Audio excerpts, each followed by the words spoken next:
Shalom, and welcome to another edition here on the Genesis 49ers page, where we say no to vague interpretation and we give thorough breakdowns. Shalom, Genesis 49ers.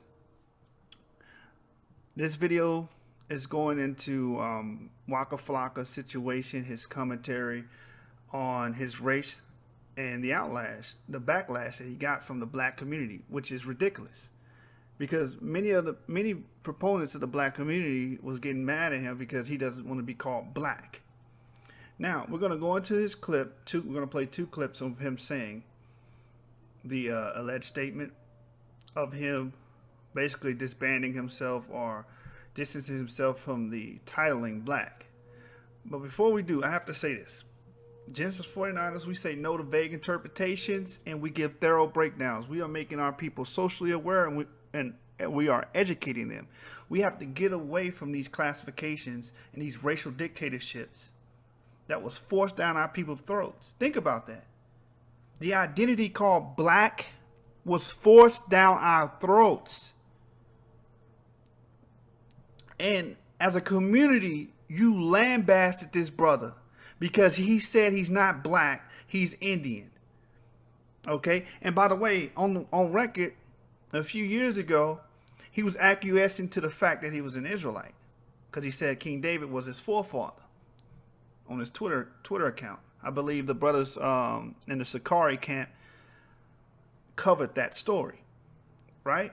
But we're going to get into the clips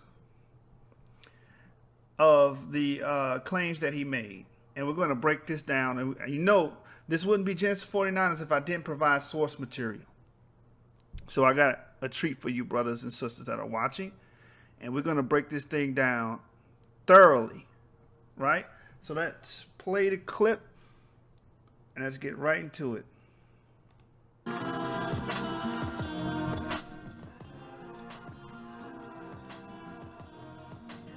Who got a problem in the motive? Yo, people really got hurt.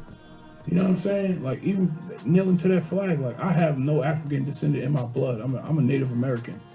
So, literally, I'm a Cherokee, I'm a Blackfoot, I'm a Red-tailed Indian. That's what's in my blood. And the other is mixed with European. If somebody say and tell me not to kneel, you crazy. Like, y'all crazy. You know what I'm saying? Like, a lot of people in America is indigenous people. You're not from Africa. But that's a whole nother conversation. Like, that's crazy, bro. And it's in the black community. That's only black and white people exist in America, by the way. If you say you black in Africa, they gonna look at you funny. And if you say you white in Europe, the Europeans gonna look at you funny. So at the end of the day, black and white people don't exist in America. So to tell the black community, like, that's crazy, man. Look, man, like, why are black people mad at white people? Why? What's the reason? I bet you get a room full of people and everybody gonna have a different answer. People from Mexico think they're Spanish. They're really Native Americans. They are conquered by the Spanish.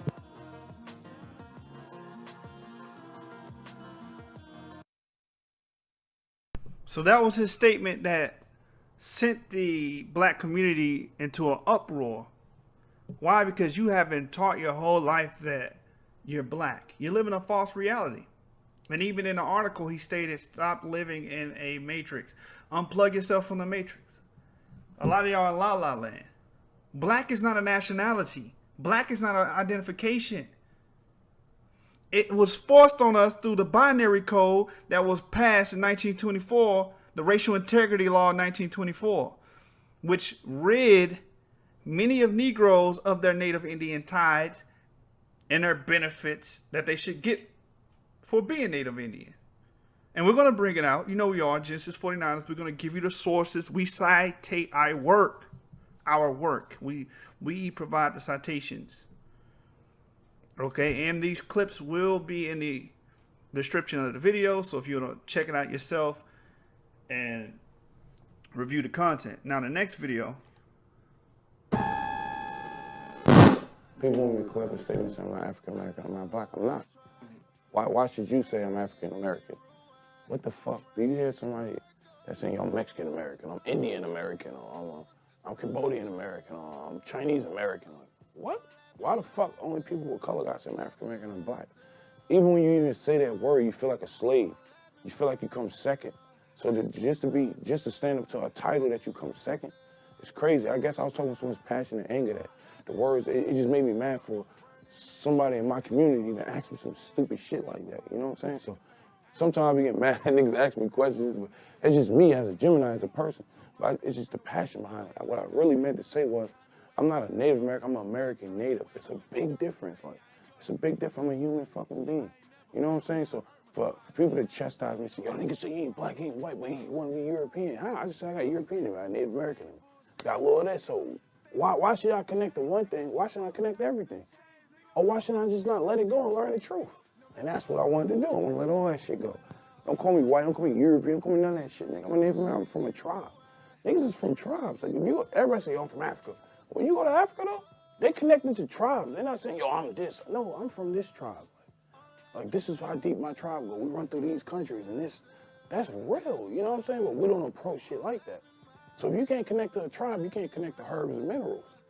It's a difference, you know what I'm saying? You can't control, you can't connect to what got us grounded. So it actually woke me up, letting me know who's what. So yeah, niggas like, oh, you ain't black. You're like, yeah, that nigga sleep. Yeah, like, I know what you're talking about. Fuck, boom, he knows what's going on. Let's get over here. You see what I'm saying? So my interview was to say some smart shit, throw some dumb shit in it, but it wasn't false. It was just to make people think. You know what I'm saying? Now niggas is thinking though. I see people thinking now. Now you got people going at me like, yo, you was wrong. Let me tell you why you was wrong. But I'm in the back the whole time smiling because, nigga, you doing something you ain't do in the first 25 years of your life. You ain't think why to know who I am. Like before I say, yo, I'm black, I'm Christian, I'm Muslim, I'm this. Hold on, let me find out who I really am. Let me love myself, my nigga. Because you run around the hood and you don't even love yourself. You see what I'm saying? You taking other people's happiness away. Niggas think it's cool to take other people's happiness away. That shit a crime within a crime. You see what I'm saying? So you can have a gun, a knife, some hands, beat a nigga up, but you took happiness away. Like that shit is deep, my nigga. Like, I guess gonna get older and like, nah, niggas say you did so much shit in your life. You get older, you come back on it. It ain't even that. I just got to see the truth. So just to be called an African American or a black man, what was you called before black? Negro. What was you called before African American? Black. So after African American, what the fuck you gonna be called next? You gonna keep accepting titles? That's why I wore a shirt called Black by popular demand. Popular demand is deeper than just what the fuck you see. It's a demand, and it's a popular word, so now you're calling yourself black. They demanded you to call yourself black. Put it on a resume, put it in your face, put it on commercials. So that's a demand. So that shirt meant more than what people was reading. So when people read my shirt, it's like, okay, you don't get it. You know what I'm saying? Like, when I look at a definition, I start defining that definition. That's just the kind of nigga I am. I'm different. It is what it is. Like, I just let niggas run with stories. This nigga's more great. Waka's real. He did this. Like, okay. You meet me and meet that nigga, you will know who's fake.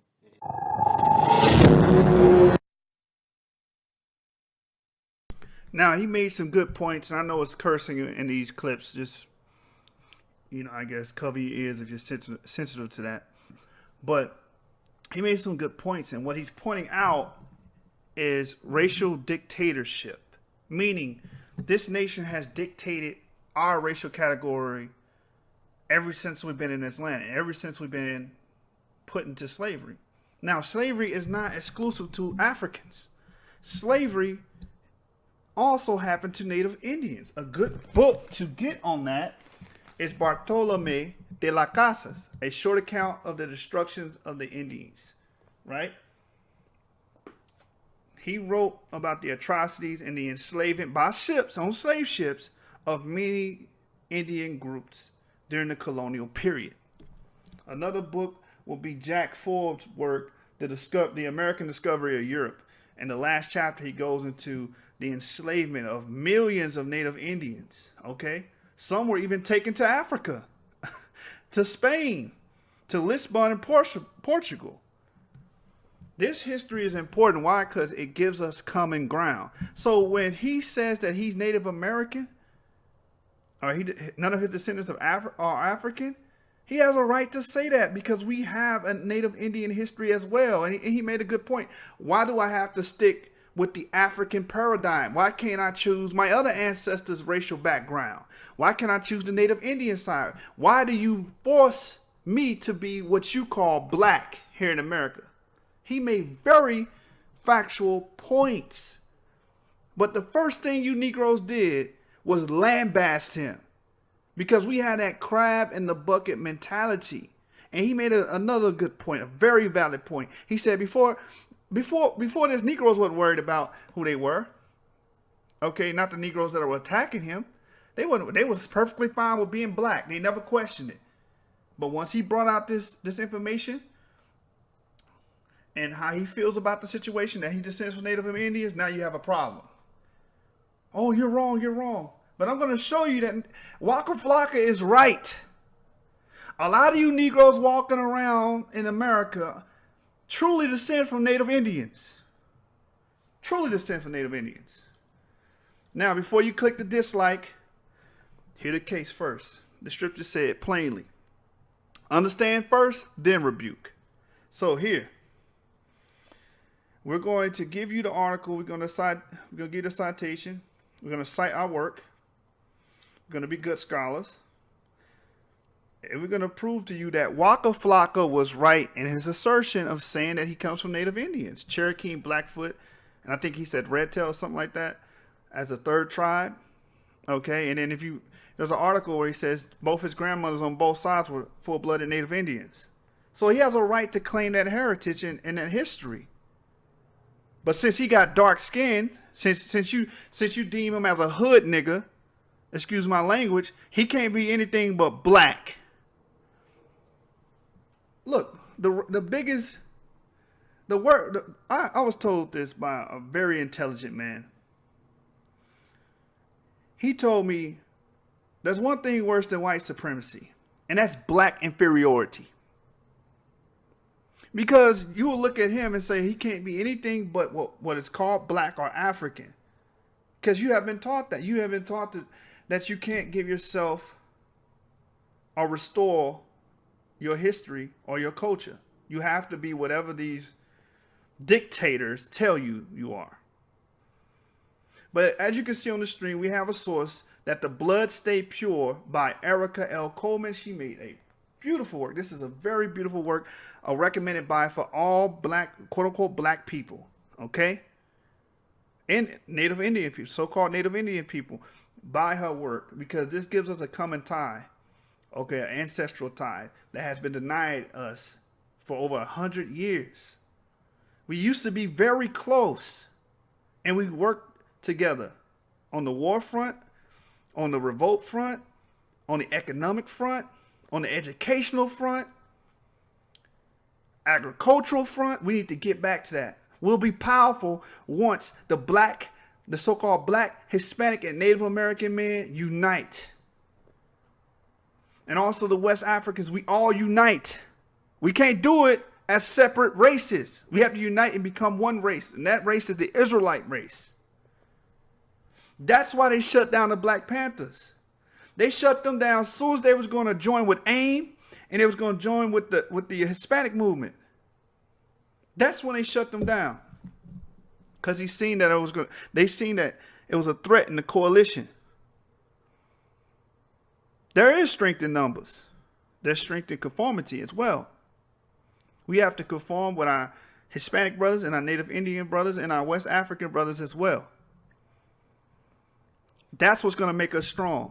That way, if they take down one organization, they take down one church, another one will rise in West Africa, another one will rise in the Native Indian territory, another will rise in Mexico. That's how we have to think. Stop using these racial tropes that was pushed down our people's throat by our oppressor, these racial dictators. But let me get into the source. I'm not going to rant too long. Genesis 49, as we say no to vague interpretations, and we give thorough breakdowns. So page 64 to page 66 of That the Blood Stay Pure by Erica L. Coleman. Again, a powerful work recommended by, you can buy it on Amazon. Purchase this book, support the system. It says the reconfiguration of the identities of African and American Indian peoples and the confluence that ensued their social intermingling had by the 19th century resulted in what Ellison aptly dubbed the Indian Negro confusion. What's this letting you know? In the 19th century, quote unquote Africans and American Indian people were tight. They were intermingling. They were cohabitating. Okay? Despite white Virginians' obsession with racial purity and strict anti-miscegenation statutes, such restrictions did not apply to non-white population, which comprised Negroes, Indians, and mulattoes, among other groups. While the definition of these categories would prove flexible over time and were not applied with any measurable consistency, the reality is that during the course of American and Virginia history, peoples of African, American Indian, or Afro-Indian descent were included in these categories throughout the colonial period. Africans and American Indians freely intermarried and cohabited since they may share a common lot as chattel slaves or free disenfranchised citizens. Because American Indians were being sold and quote unquote Negroes were being sold as slaves. We were the first commodity on Wall Street. This isn't a secret. You have the internet. You can research. This isn't a secret. Okay? Don't spend all your time doing frivolous things. Research your history. Learn who you are. Learn who you are. Restore your nationality and reinstitute that national pride. Okay, so we can unite and conform as one. It says, while the definitions of these categories would prove flexible over time and were not applied with any measurable consistency, the reality is that during the course of American Virginia history, peoples of African American, Indian, or Afro-Indian descent were included in these categories throughout the colonial period. Africans and American Indians freely intermarried and cohabited since they may have shared a common lot as chattel slaves or free disenfranchised citizens. They also shared racial labels during the antebellum period, as Virginians identified its non-white population with terms largely associated in contemporary American society with people of African descent such as Negro, mulatto, colored, free Negro, free person of color, or black. So this is what they were calling the American Indians. They were calling them Negro, mulatto, colored, free Negro, free person of color, or black. So when Waka Flocka said, I'm not black, I'm Native Indian, there's some truth behind that. Because a lot of these Negroes walking around today, they have Native Indian ties that they have been denied by the racial integrity purity law that was passed in 1924. Continuing on, it said it was not until 1870 that the category Indian was recognized and included on the federal census. So before 1870, these people just be called Negroes, mulattoes, coloreds, free Negro, free person of color, or black. That's what the Native Indians were being referred as until the year 1870. That's when it was recognized by the federal census. Despite this, American Indians of whatever degree, OE, full blood, half blood, or quarter blood, continue to be defined with the same racial labels as their African American counterparts. So again, when Waka Flocka makes the correlation of his lineage or his pedigree going back to Native Indians, there's nothing wrong with that. It's historical. It's legit. A lot of you Negroes are Native Indians. No, just because you got black skin and woolly hair doesn't directly tie you to Africa. That's a farce. That's been perpetuated by race dictators. And he made a very good point. He said, when you go to Africa, they don't identify as African. They identify as a tribe. Find somebody that's of Ashanti. They're going to identify as Ashanti, Igbo, Fulani, Yoruba, Oyo. Reading on. Incidentally, with racial mingling occurring between Africans and American Indians during a large portion of the colonial and antebellum periods, in addition to the cross-sharing racial labels, the line between who was American Indian and who was African American became blurred. Again, it became blurred. So a lot of you Negroes, you automatically assume that you're from Africa. You might be a native Indian, walking around calling yourself African or black, a color, coming from the binary race system that was created by this country and race dictators.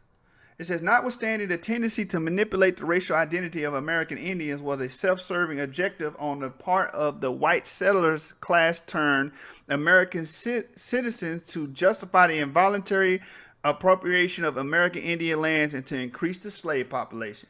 Because they were just taking these Native Indians and throwing them into slavery. The imposition of racialized identities based on the hegemonic notions of Western value systems underscored by a racial hierarchy resulted from what Michael Omi and Howard Winnett identified as racial formation, the social historical process by which racial categories are created, inhabited, transformed, and destroyed. Why does it say destroyed? Now, we know black and white was created here in America. Waka said that. Black and white only exists here in America. That was created here in America. The social class, black and white, right? Why did it say destroyed? Because we have records. We covered it on our channel. Billy Simmons said he was a Jew. That should be a racial category for black people, or what we call black people. Okay, you had Moors. Why is that not a racial category? Pet poet, right? Or peacock, however you say it.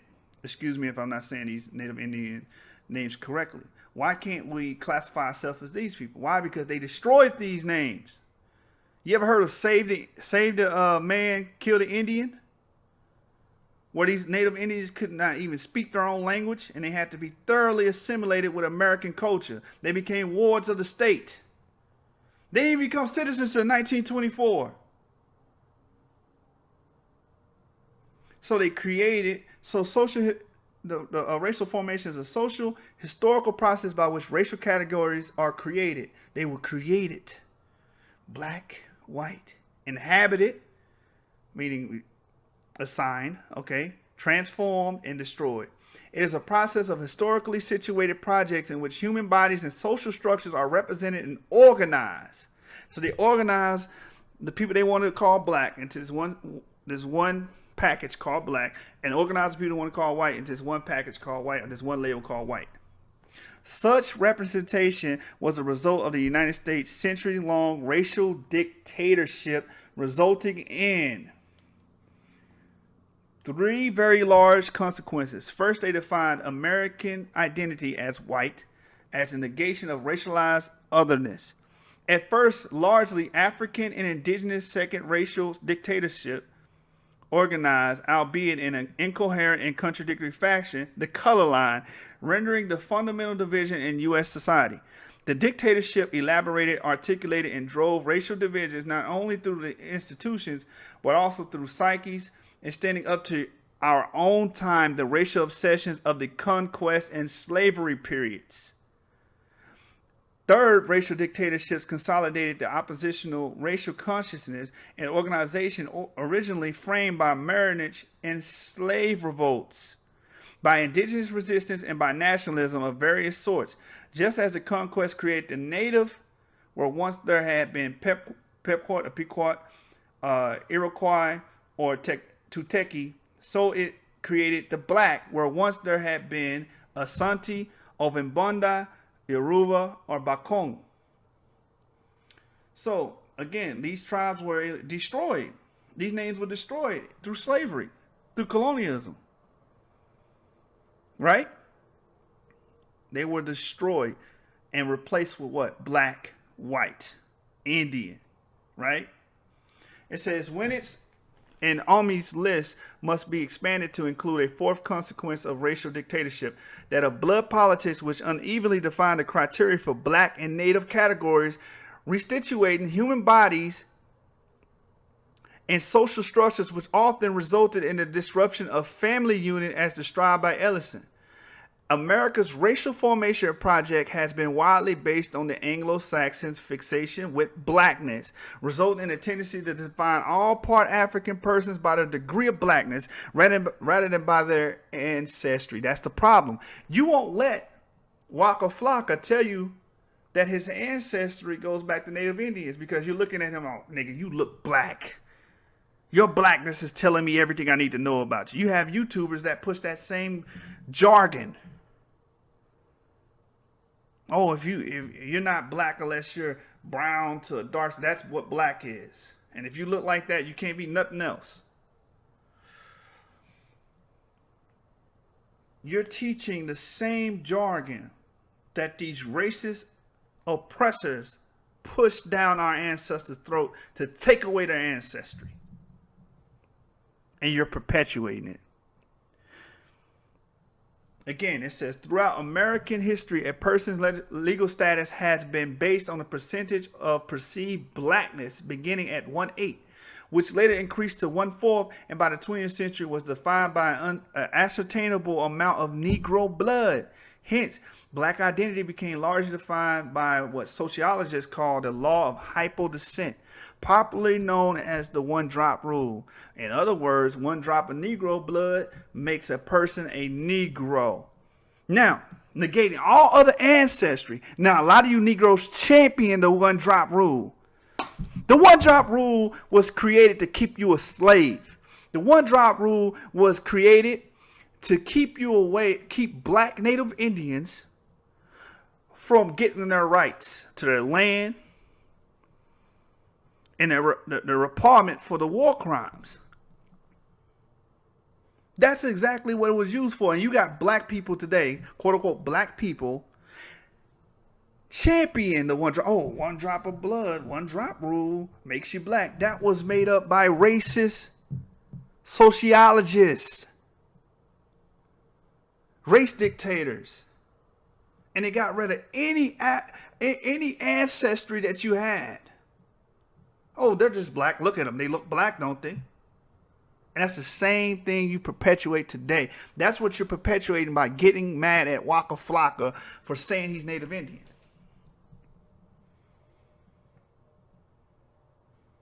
So, it says, on the contrary, American Indian not only required an absence of African ancestry, meaning a Native Indian could not have no one in their ancestry or their pedigree that was quote unquote Negro.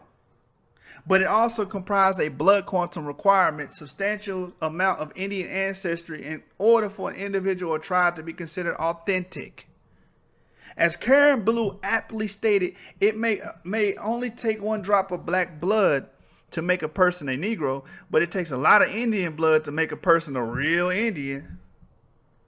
And that's why you look at Waka Flocka, oh, he's not. Look at him. You're perpetuating and reviving that one drop rule that was made up by racist sociologists, aka race dictators.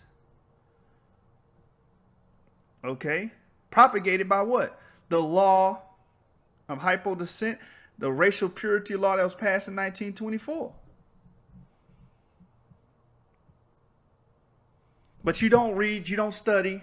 You just go with the crowd. Whatever the crowd says, whatever TV says, you follow it. Whatever, and then you people that just click YouTube videos, you guys make me sick. When you go to YouTube video, if you're a YouTube scholar, I'm calling you out. If you tell me, man, I watched this video, this is where I learned it from, and you didn't cite the sources and you didn't look into it at all, I have a problem with you because you're easily misled. You're gullible. And that's not scholarship. Anyway, it says, consequently, the process of defining who was black and who was Indian took on two opposite extremes. It was easier to be black than it was to be Indian. That's basically what they're saying. The use of double standard in defining black and Indian racial categories has resulted in the overrepresentation of blacks on one hand and the obscurity of Indians on the other. Now, there's a myth going out that the Indians are all extinct. You can thank the law of HYPO-DESCENT for that, because you had many Indians of color that were dark skinned that they would just say, oh, they're black. They're not Indians, they're black. So again, the overrepresentation of blacks on one hand, because a lot of them were Indian, and the obscurity of Indians on the other. As Jack Ford's quipped, whites are always finding blacks and they are always losing Indians. This is history. This is historical. This actually happened. So again, Waka Flocka is telling the truth. And you're trying so hard to stick to a code or classification that has scarred your ancestry. That has truncated all ties to anything other than black. Completely removed your ancestors. And has made a blanket statement or something as ambiguous as, oh, black. That's not a race.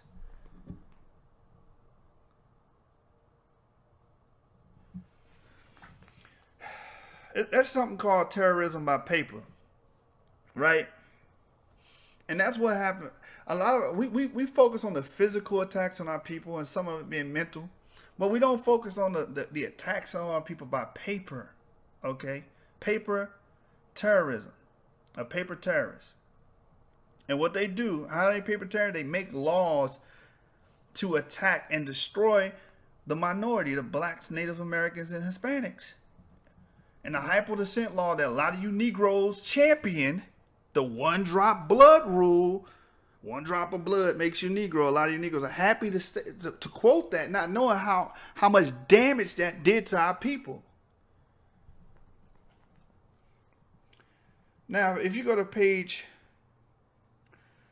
XVI, which is 16, in the preface, it says the federal census from 1790 to 1860 did not include the term Indian as a racial category.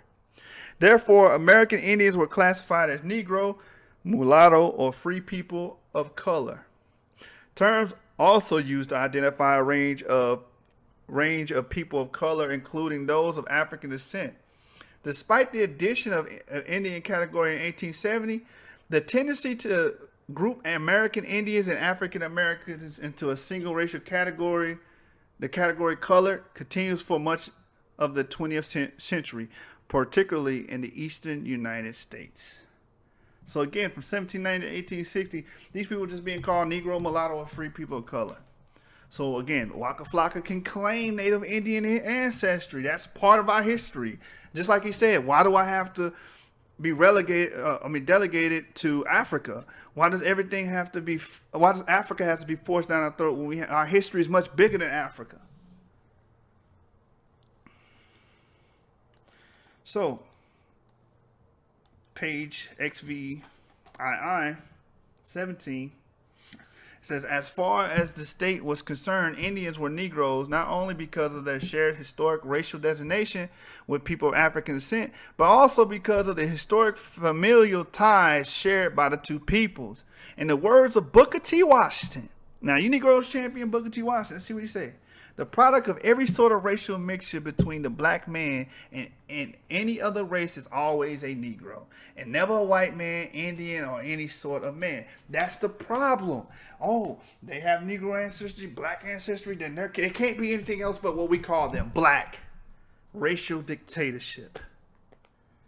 And you Negroes, you modern day Negroes, you millennials, you are pushing that. You still pushing it. The same thing our people are fighting against. You're pushing it. Page 71 to 72 states, as a result, the courts were filled with judicial cases that put a person's racial identity on trial. There were numerous cases all over the South in which a plaintiff of ambiguous ancestry attempted to prove that they were of Indian rather than of Negro ancestry. Numerous of cases saying, look, man, I'm not what you call me. I'm not this black or Negro thing this label you put on me. I'm actually of one of these Indian tribes. And they will have to go to court for that.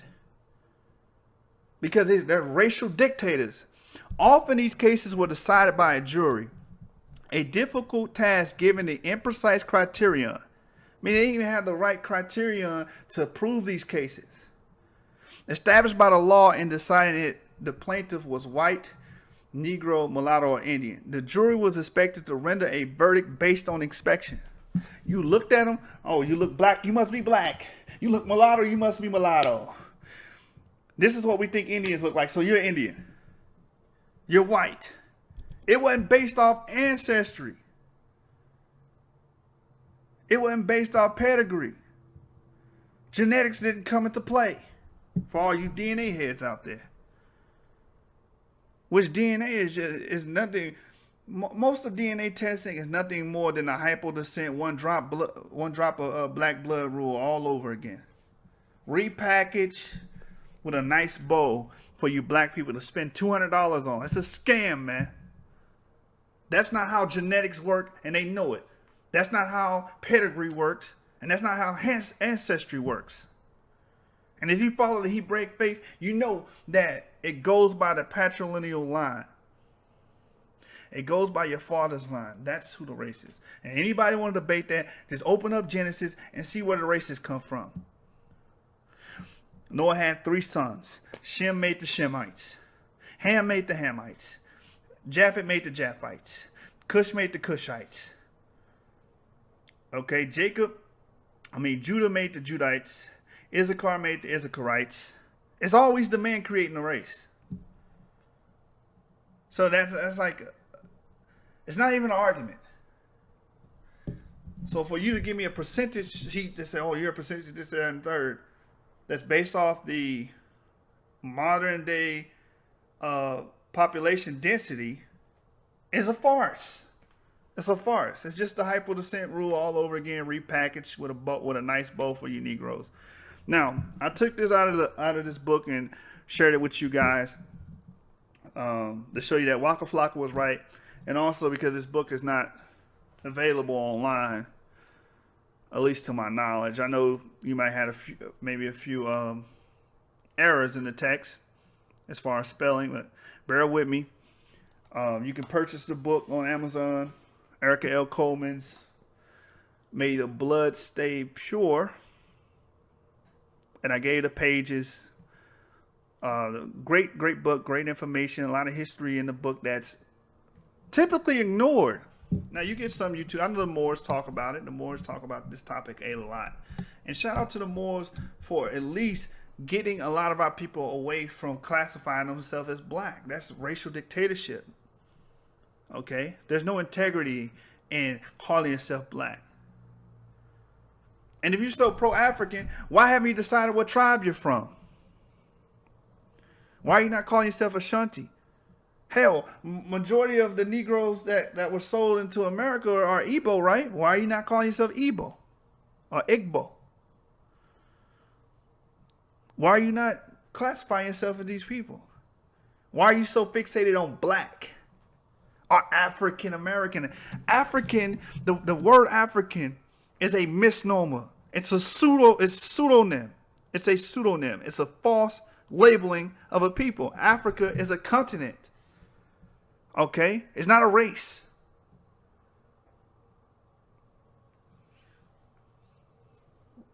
Bottom line, Waka Flocka was right, man. He was right. He has every right to say that he comes from a native Indian stock, a native Indian ancestry. Nothing wrong with that. That's actually a big cover-up. Again, that racial dictators destroyed those familial ties that a lot of you blacks here in America have with Native Indians. A lot of you Negroes, again, I'm going to say it again. A lot of you Negroes walking around in the plains of America, in the cities of America,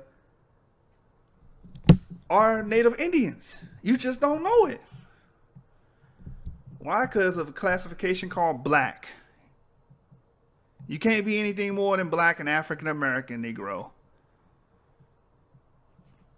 So with that, I'm going to conclude the class. I hope that it was informative, that you learned something, that you grow by it, and stop running with this HYPO-DESCENT one drop rule. Hopefully this will teach you to be anti one drop rule. That is a very racist and fascist law named the HYPO-DESCENT law. So again, Genesis 49ers, like the video, comment below if you agree or disagree, but do it respectfully. Share the video on the various social media platforms such as Facebook, Twitter, Instagram. Genesis 49ers signing off.